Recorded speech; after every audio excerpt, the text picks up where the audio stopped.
name is Patty Wagstaff, one of the most celebrated aerobatic pilots of all time. Three-time U.S. National Aerobatic Champion, she is the first woman to win this title.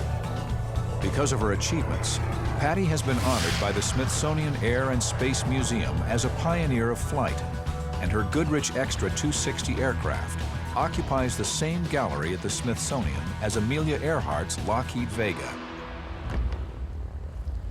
I have to admit, what I do seems like a pretty dangerous way to make a living. I suppose that's part of the appeal, why so many people come out to see me fly and to see me take these risks. But as fellow pilots, I'll let you in on a little secret. There's risk, all right. As you know, anytime you climb into an aircraft, there's risk. But over the years, I've learned to minimize that risk by careful preparation, training, planning, common sense, and constant situational awareness. Attention to safety keeps me alive in the air. But safety doesn't begin at the top of an inverted loop. Safety begins on the ground before you get in your airplane.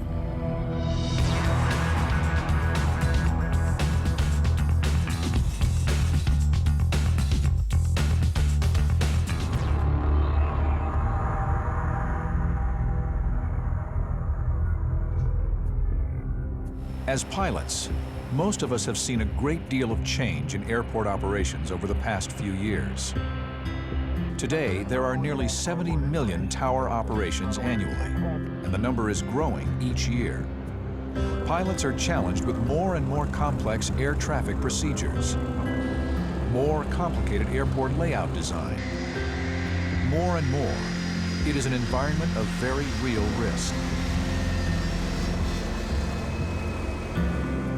But just as Patty Wagstaff has developed strategies for mitigating risk in the air, pilots can do the same on the ground by following standard procedures, such as using airport diagrams and planning their taxi routes. The great majority of runway incursions are caused by pilot error. And the great majority of those errors, more than 70%, are caused by general aviation pilots.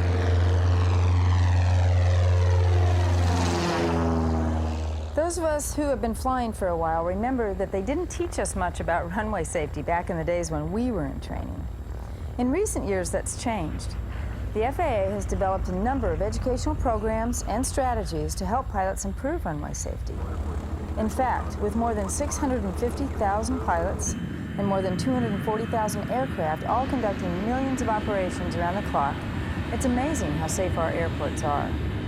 But still, with the best of training, collisions can happen at any airport, at any time, to any pilot. We may be good pilots, but we are also human. And sometimes we make very human mistakes. And ground Cessna 9308. Say again. Runway incursions are most often the result of a loss of situational awareness. For a variety of reasons, the pilot becomes confused by the airport's signs and layout, or doesn't listen to or understand the controller's instructions, or simply fails to follow instructions. Cessna 3 Sierra Papa. Hold short, runway 26 left. 453 Sierra Papa, hold short, runway 26 left. Cessna 3 Sierra Papa, you're over the whole line. Often this is because he or she is unfamiliar with the airport, the pilot's fatigued, or is distracted by something in the cockpit. You know what I was doing last night? For a few critical seconds, pilots lose track of where they are in relation to their surroundings. You can imagine how important it is for me to focus on situational awareness. In the air, my life depends on it. If I don't know precisely where I am and where I'm going, and the tasks required to get me there, the consequences could be catastrophic. And the same goes for you, and for me, on the ground.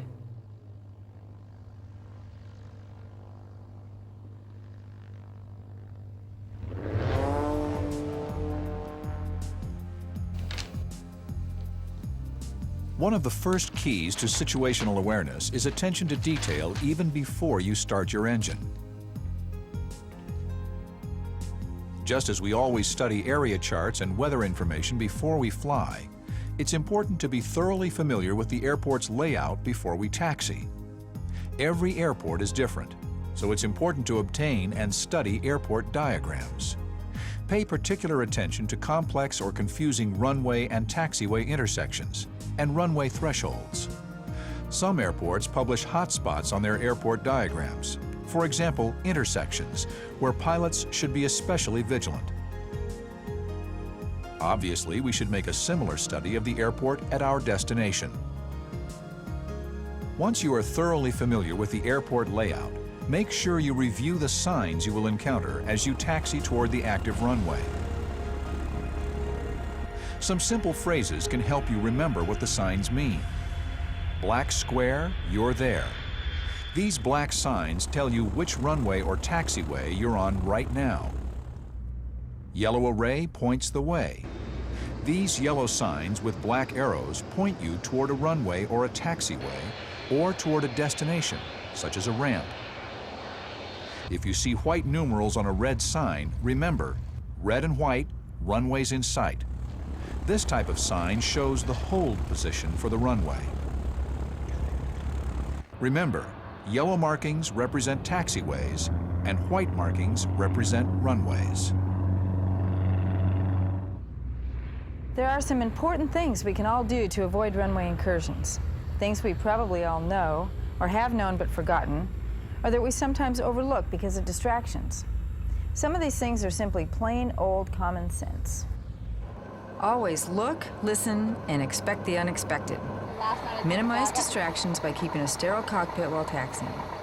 Know where you are and where you're going. Never guess. Always know. And if you don't know or are uncertain, always ask.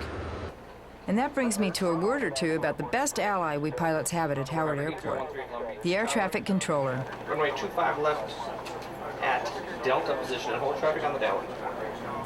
These are the professionals dedicated to leading us safely through the often complex and confusing runways and taxiways and traffic of a Howard Airport.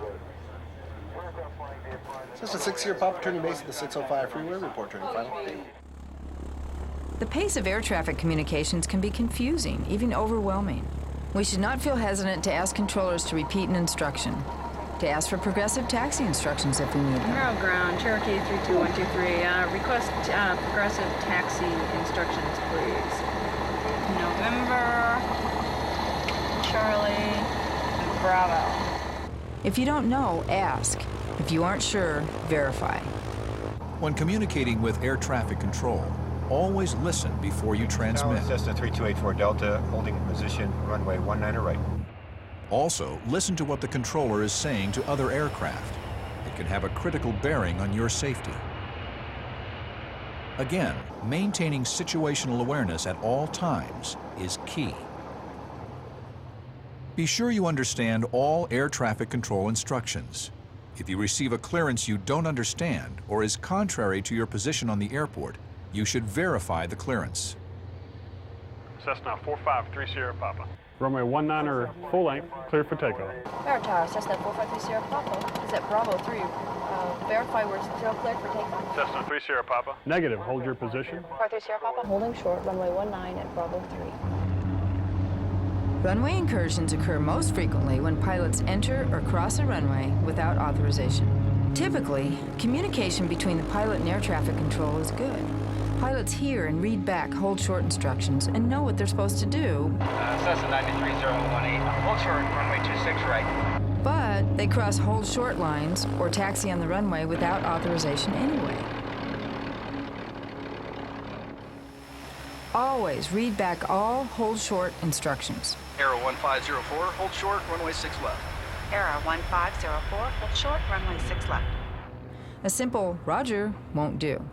This applies to position and hold and clearances to enter a runway as well. Cessna 80138, position and hold, runway 25 left. Cessna 80138, position and hold, runway 25 left. We can avoid most runway incursions by reducing distraction in the cockpit while taxiing, familiarizing ourselves with our departure and our destination airports, and staying alert at all times. Be sure to write down taxi instructions, but never do it on the move. It can be a distraction. The same is true with checklists. Conduct them while stopped, never on the move. Pilots, controllers, and drivers all rely on their eyes as their primary sensors. And the simple fact is, our eyes don't work as well at night as they do during the day. The visual acuity we lose at night, combined with inconsistent cockpit lighting, canopy reflections, and possible rain, snow, or fog, make taxi, takeoff, and landing operations that seem easy during the day a real challenge at night. Pilots should observe a few simple lighting standards that will help those around them maintain their situational awareness.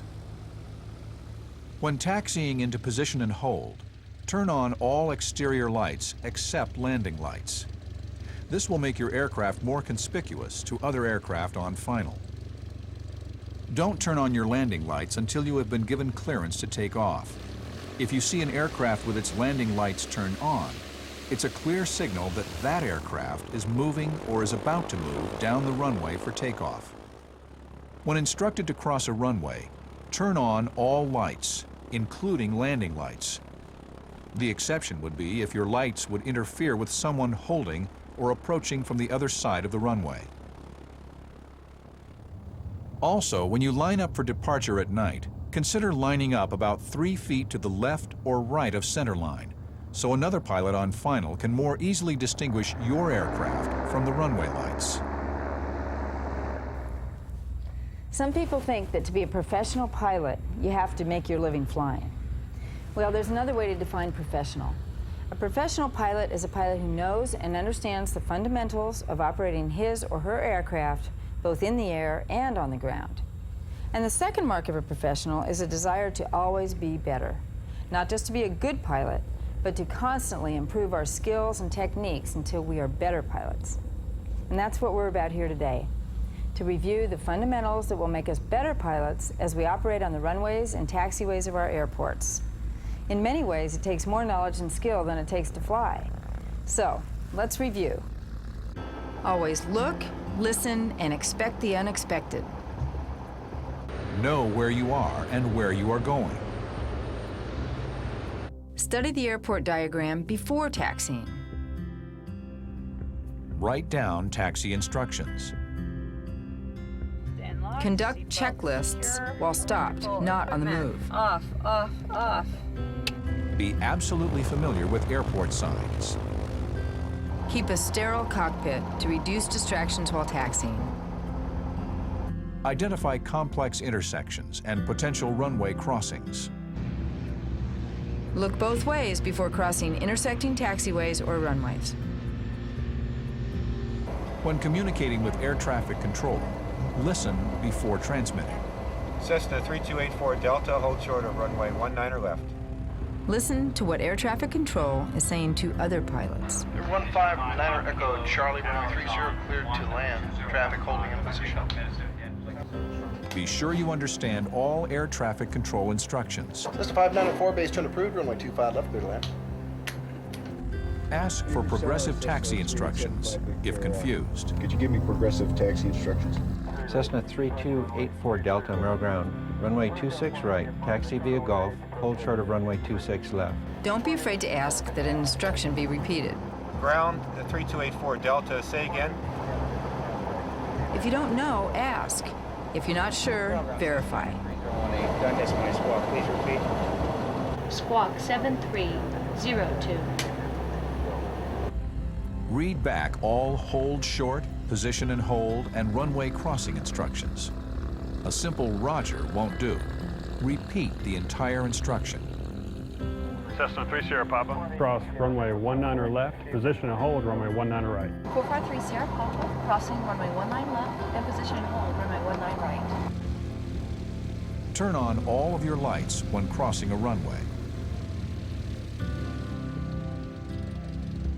Turn on all of your lights except landing lights when taxiing into position and hold. Turn on your landing lights when cleared for takeoff. This is a signal to other pilots, air traffic control, and ground personnel that your aircraft is moving down the runway for takeoff. When lining up for departure at night, line up 3 feet to one side of the center line to distinguish your aircraft lights from the runway lights. Avoid distractions. Observe what's going on around you. Always know where you are and where you're going.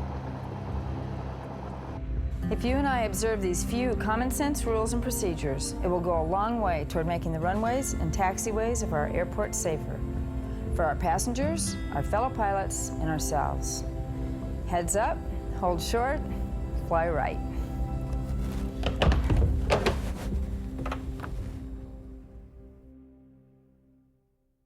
Hello, I'm Bill Davis, Director of the Office of Runway Safety for the FAA. As a fellow aviator, I hope you enjoyed reviewing runway safety from such an exciting perspective. Our thanks to Patty for showing us that attention to safety really does begin well before we climb into our airplanes. Preventing runway collisions is our #1 goal. We can accomplish this goal if we're all committed to improving our skills while operating on runways and taxiways. Thanks again to Patty Wagg's staff. We wish you blue skies and safe landings.